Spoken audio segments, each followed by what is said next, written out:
Lady K. Welcome, and thank you for tuning in to Lady K Chat, a podcast that is designed for men and women to become better versions of themselves, which is broadcast every Tuesday at 6 p.m. Eastern Standard Time. Various subjects will be spoken upon, such as relationships, health and wellness, personal development, wealth building, children, and so much more. She is a two-time Amazon best-selling author, an international speaker, and life coach. She is Lady K. And now for your host, Lady K.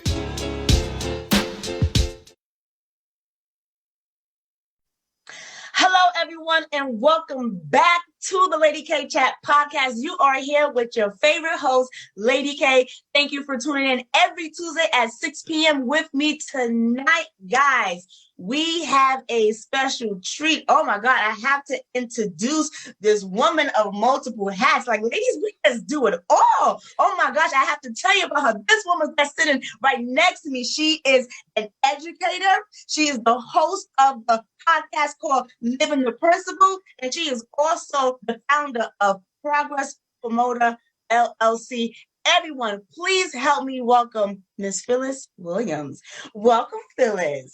Hey, Lady K. Hello, Lady K's audience. I'm so happy to be here. I love your energy.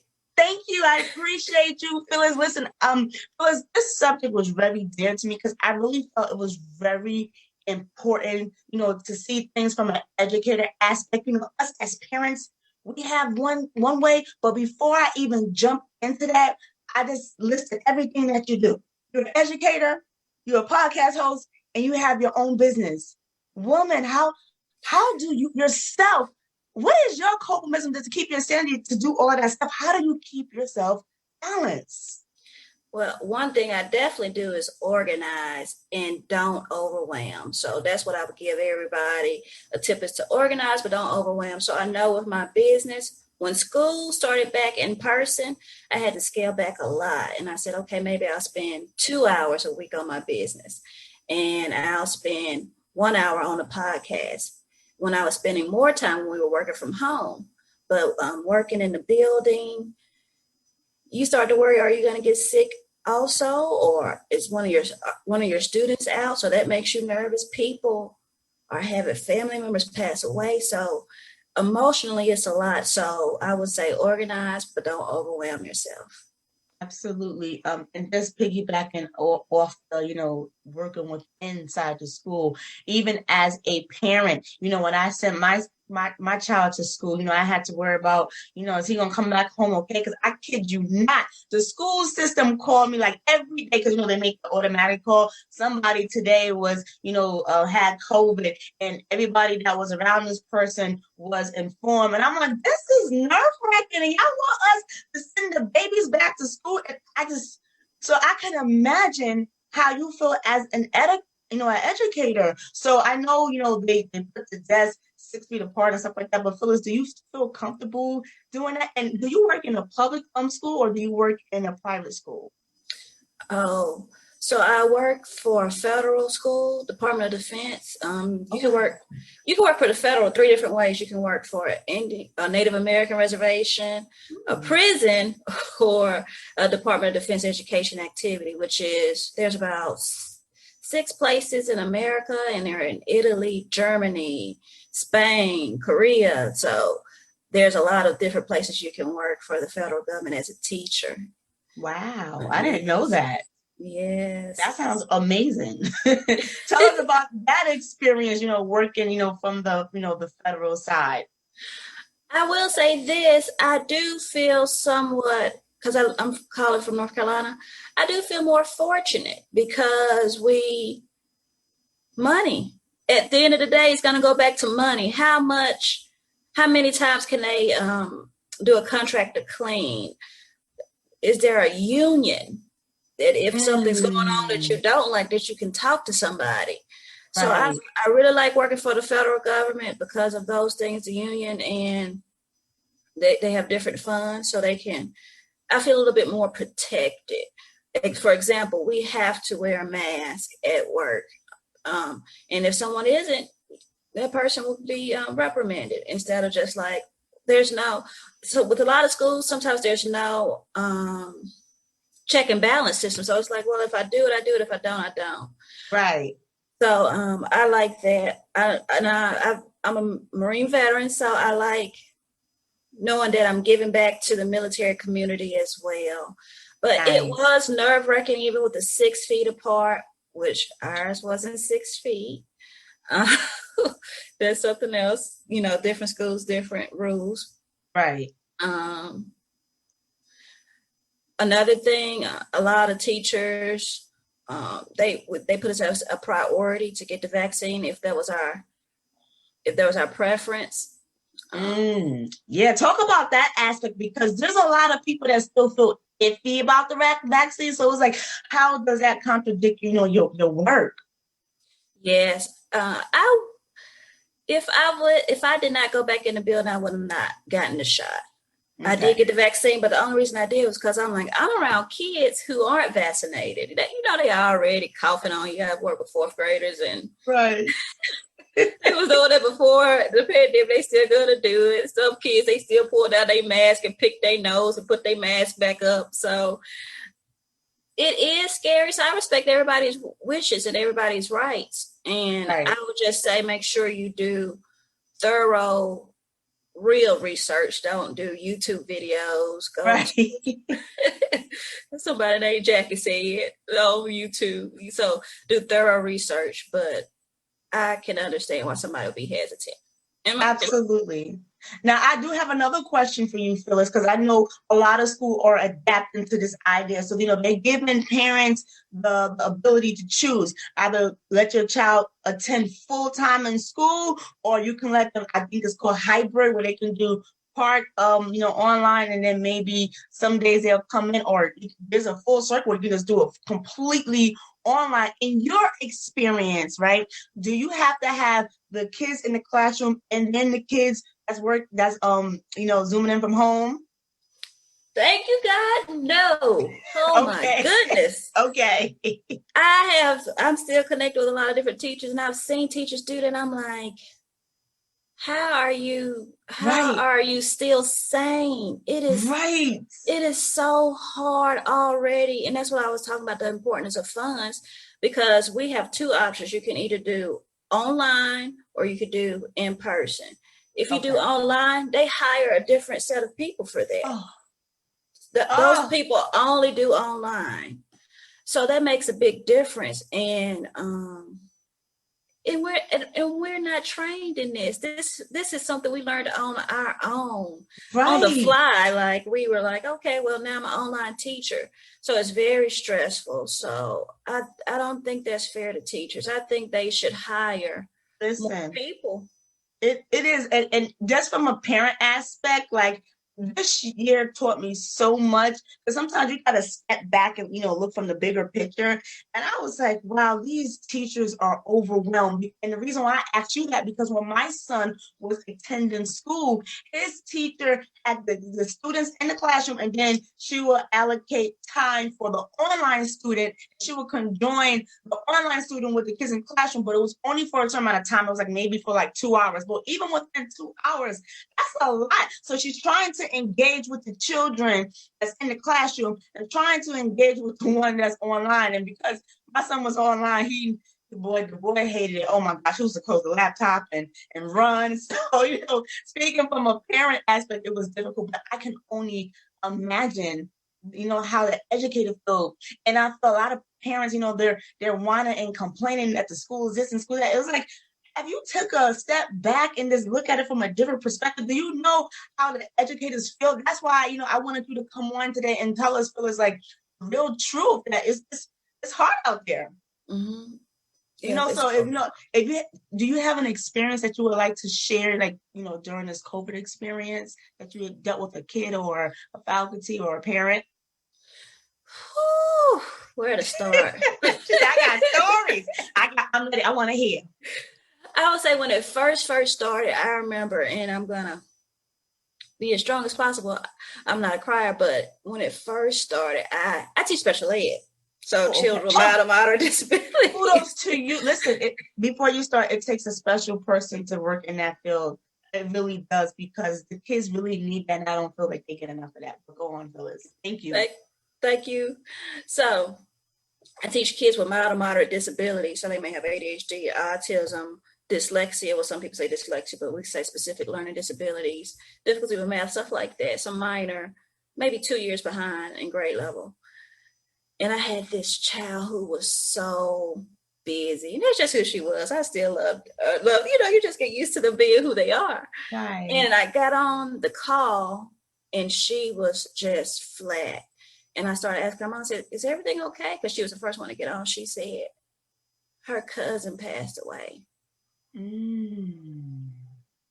And her cousin was her age. So this was from COVID. It was they classified it as pneumonia, but still some contagious disease. And after that lady told me that, I still have to teach. Right. And I'm sensitive, so right. I just felt so bad for that child. And right. This was before they were saying that children can't catch COVID or other things. Right. So that was one thing with a parent. And of course, as you were saying, from the parent aspect, parents, I take my hat off to you. I am not a parent. When 3:30 comes, I'm ready to do a flip some days. So I take my hats off to you guys doing it 24/7, 365. Listen, it is not easy, because last year, you should have saw me. I'm trying to run my business, do the school with the baby. I was like, I can't do this. I said, I respect the teachers. I said, what the teachers I bring them back, please, Jesus. I can't. I said, listen, I am not a teacher to him. Okay, yes. To him, I can't be teacher and mommy all the time. Then we in the house 24/7 because I just want to kill them. But yes, but going back to COVID, I do definitely know how that feels. I myself experienced that and I had double pneumonia in my lungs, and it was not a pleasant feeling. And I talked about this experience, over the summertime on my Wednesday walks, and I was explaining to people that I was inpatient for 5 days. 5 days, and those 5 days were really hard for me, and all I kept saying was, God, if you can get me through this, I promise you when I get out here, I'm going to run and stop playing on certain things, because sometimes we lag on certain things. Yes, we want to get it done. But coming from that perspective, even though I know the death can take a toll on you when you hear stuff like that, but can you share at least maybe one aspect that you've seen something positive came out of it? I would say one thing that I felt was positive was there were a lot of parents that started to say, oh, when you're teaching online and you have 15, 20, sometimes more kids in a classroom, and they see one kid is in the chat box, they see one kid is rolling down the stairs, and parents are like, so this is what you guys have to deal with? I think there was a more empathy for teachers. And yes. I think there's been a louder call for teachers to get the correct pay and more pay and just more appreciation as well. So right. That was something. And I want to go back to what you said earlier, not to be negative, but also we still are being observed. Administration right. is still coming to say, oh, let's see how your classroom management is. Wow. So they're putting that pressure on you with something that you had to learn how to figure out how I'm going to teach these students through online learning. They didn't even give you no tools, here you go, here's the update. Did they even do that? Did they supply the tools to you? A lot of times teachers figured it out on their own because we didn't have an online curriculum. So we started using all these different websites. Let's use Pair. Let's use Google Meet. Google Meets. Let's use Jamboard. We started using all this stuff. Let me find what website works best for a child or what works best for all of us. And so we're still getting observed. And if there was a program that was supposed to be rolled out, it was still rolled out. Wow. And for us, we still tested children this year. Wow. The state test it's not state with us, but sort of the state test, we still were responsible for that. Hey, I don't want these scores down. Wow. So it's, I still want these SMART goals reached. Right. I still want to know students are meeting their IEP goals. So you still have a lot of responsibilities. Right. And I think that was just something that a lot of parents started. Well, that's something they didn't know. A lot of people don't know that about behind the scene. We're still held accountable for a lot of things. And we still have things going on in our own lives. In January, I had an uncle pass away.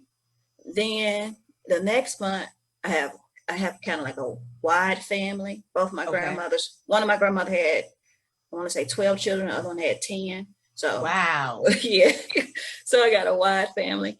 And I had 4 aunts who got COVID. 2 of them went to the hospital. And I don't talk to them often, but still, that's still my family. I still have to teach. Yeah. Absolutely. So just to remember that we have lives too. Absolutely, there were people because who you're had human. Yes. You're human. Yes. You are human, Phyllis. I don't mean to cut you off, but I just thought about when you were saying that, we still have goals to maintain. And I get it, because at the end of the day, you really look back, it is a business. You have to run it. You have to have empathy for everybody. So it's kind of hard. But, again, you got to think about the safety, because safety is first. Because I remember when, I don't even want to say his name, 45 was in chair. A lot of people were upset when the state of Florida schools were open. Like, oh, yeah, we're opening, send your kids back. I was like, what? And then, the governor was down with it. It's like, excuse me, sir. Like, and that was like, back last year. Like, this is still fresh.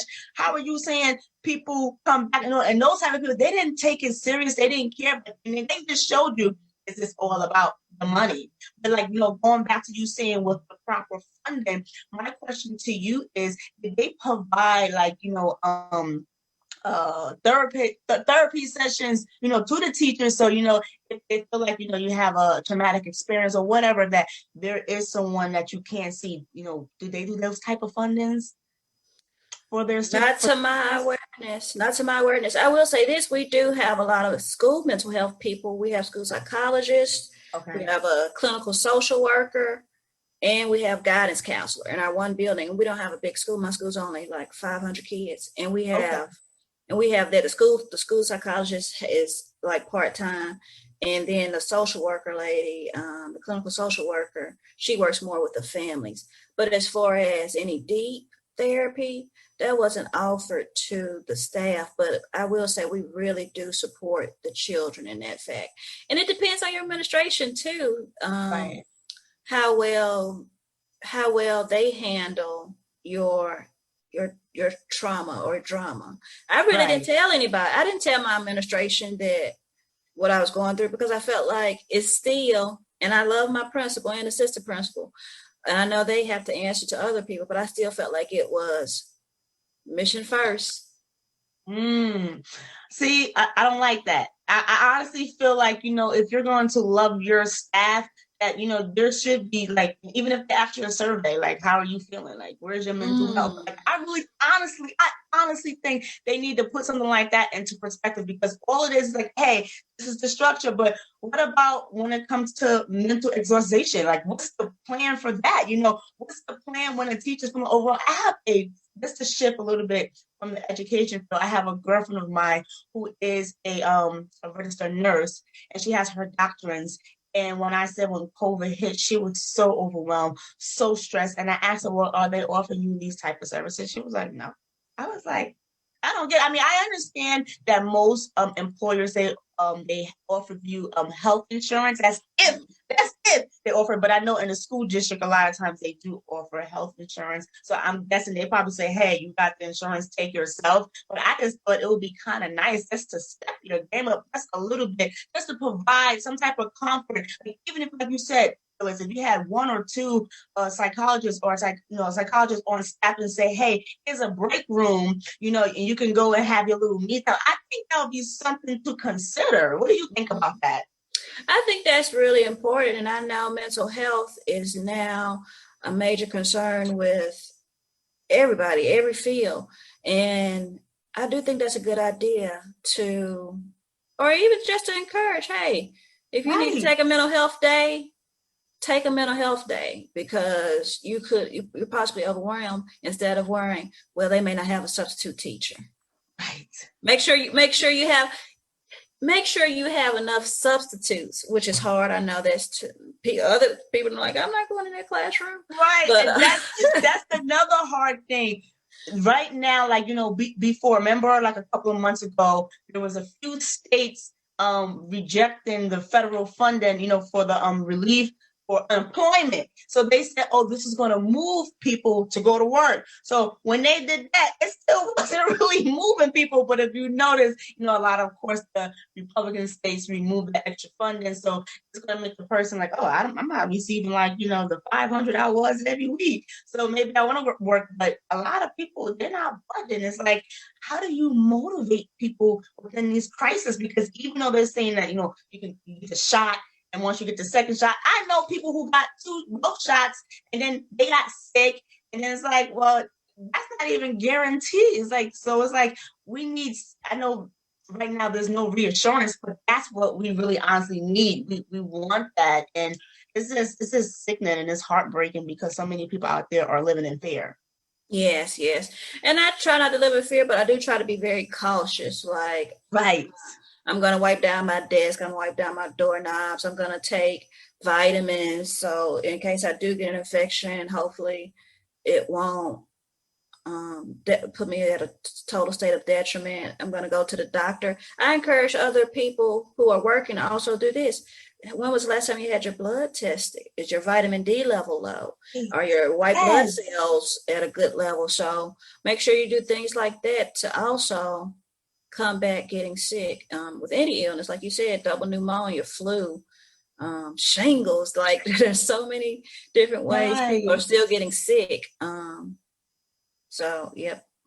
Right. So it's like mental health and your physical health, they go hand in hand. It's very imperative. But Phyllis, I'm having a great time with you. This is really great information. But before we leave, is there anything else that you would like to leave or any remarks, just to give any other educators or parents, some type of insight? I will say to the parents and the educators, let's both give each other grace and communicate without the intention of pushing your objective. So that's what I would say. Give each other grace and please communicate without the intention of pushing your objective. You want this used or you want that done. Because like you said, parents, you guys are still trying to juggle a lot too. Absolutely. And talking about juggling a lot, because I want to mention this. Yes, as parents, we feel overwhelmed because we are taking care of our household. We're working our regular job. Sometimes people might have a side hustle, but as Phyllis mentioned in the beginning, it's all about organizing. And then also too, just knowing your seasons, when can you do certain things? And I'm saying this to you because we're talking about the education system. If we want changes and we really care about our teachers, I think it's imperative for us to start going to the school board meetings.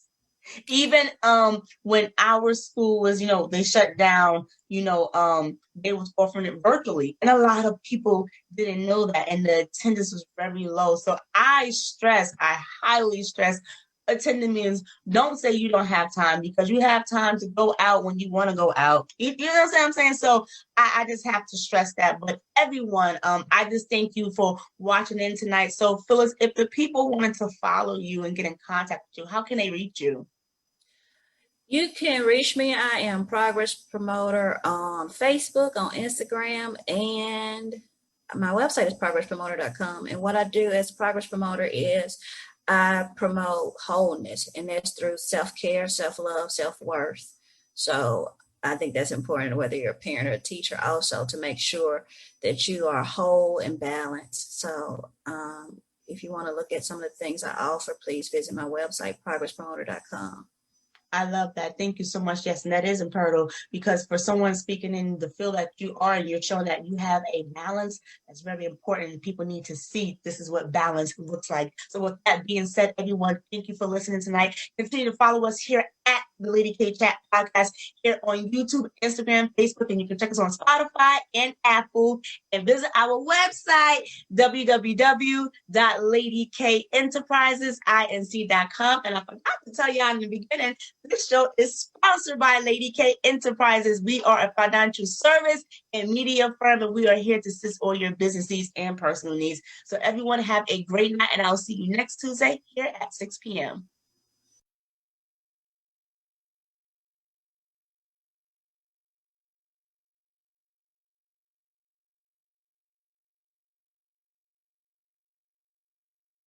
Lady K.